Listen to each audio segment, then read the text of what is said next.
Welcome everyone.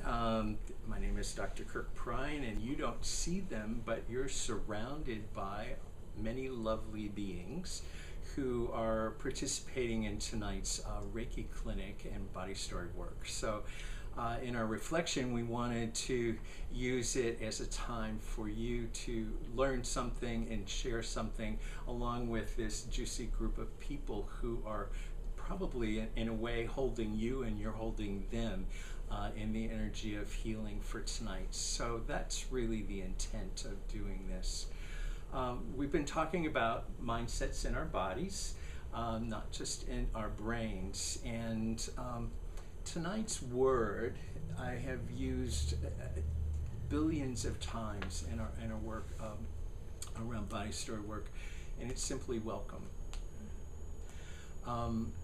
Yesterday, Donna and I were in Palo Alto getting our teeth cleaned and walked by a house, and in front of the house it said something like, in fact I wrote it down, no matter where you are from, we're glad you are our neighbor. Mm-hmm. And it was in Spanish, aww, English, and Arabic. Ooh. And, you know, my heart just expanded. I thought, oh, I love living in the Bay Area. You know, this speaks to, but I love living in the Bay Area because it's about the key to healing. The key to healing is welcome. So as we kind of do this, and as you all are kind of listening in via video, I want you to think about welcome. And I want you to think about both parts. So most of us can very rapidly go to times where we have not felt welcomed. And those are probably still stories in some of us. And we may have worked on them to a degree and diffuse some of that energy. But if you're still feeling anything in your body, or that still pops into your mind immediately, then there's probably a story waiting to have more healing, more air, more freedom, more detoxification to come to it about not feeling welcomed. But the other part is, so if there's all this to clear out, you know, Reiki's a great tool.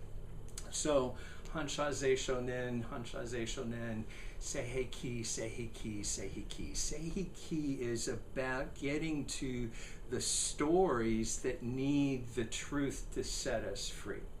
It's about the inner stories that are held in our bodies. So the energy of Reiki really supports us in bringing those stories forth. So we're clearing out tonight as you receive a treatment, and you don't have to be thinking on clearing anything out. You don't have to do anything, but just receive the treatment, whether you're the practitioner or the client on the table. But the other part of that is, so we clear out stories for what? So that we feel welcome. And so that we strengthen the muscles. We've been doing all these videos, and we strengthen the muscles of remembering what it feels like to be welcome. So those of you watching the video and us in this room, I'm just going to have you close your eyes for a moment. And just for a moment, you may not have an immediate image that comes to your mind, but more of a feeling. But when have you felt welcomed? Maybe as a kid, maybe in a certain place, maybe with a certain sound. When have you felt welcomed, and what does welcome feel like in your body? And just kind of hold that thought and take a breath. And just stay with that notion as I continue. So imagine you were born. I love thinking this, you know, everybody here, whether we're queer bisexual orientation or gender, or we're all queer because we're kind of outliers in one way or another, and to think about in many tribes how they welcome a child and they name the child according to who and what they see.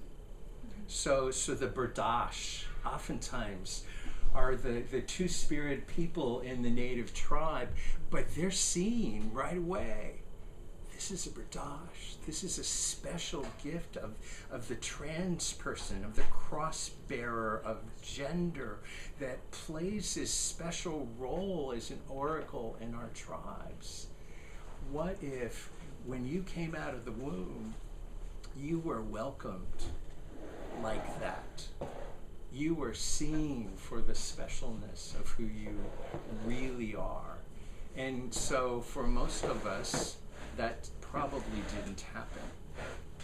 And then along the way, all the non-welcomes that we have felt, that we now get to find the gift in those non-welcomes. All the non-welcomes in my life have actually become, think about the kids, the teenagers that are rising up for gun control. What are they doing? They're doing body story work. They are taking their grief and going, I am welcomed here.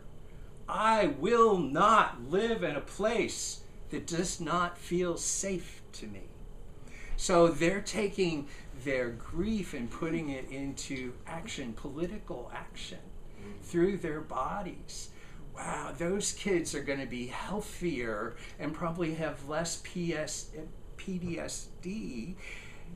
than a lot of other folks who experience the same thing that are not expressing themselves like they are. So no matter where on the journey, whether it was a negative one or a positive one, welcome is always at the center of your well-being. You know, welcome. If I don't feel welcome, all of you know I've been working with my back stuff for several years now. If I don't feel welcomed, what's that do? It creates stress. If you don't feel welcome, you may have more pain in your arthritis. If you don't feel welcome, so it's not that it's the magic bullet, but it may be some degree of how pain gets registered and how amplified it is. So as we do our Reiki tonight, and welcome to you, as we do our Reiki tonight, just welcome in what you need. And allow welcome to remind you that you are welcomed. And so to start our circle, and for all of you who've been watching on video, I'm going to say namaste to you, knowing that we're about to just light our candle, and if you want to do something in ritual along with us, to just remind yourself and say out loud, I am welcomed here. I am welcomed here. And we're going to light a candle and do that in our circle. But I invite all of you, welcome yourself to really fully be embodied. All parts of you, all parts of you. Gather them up. I am welcomed here. Namaste.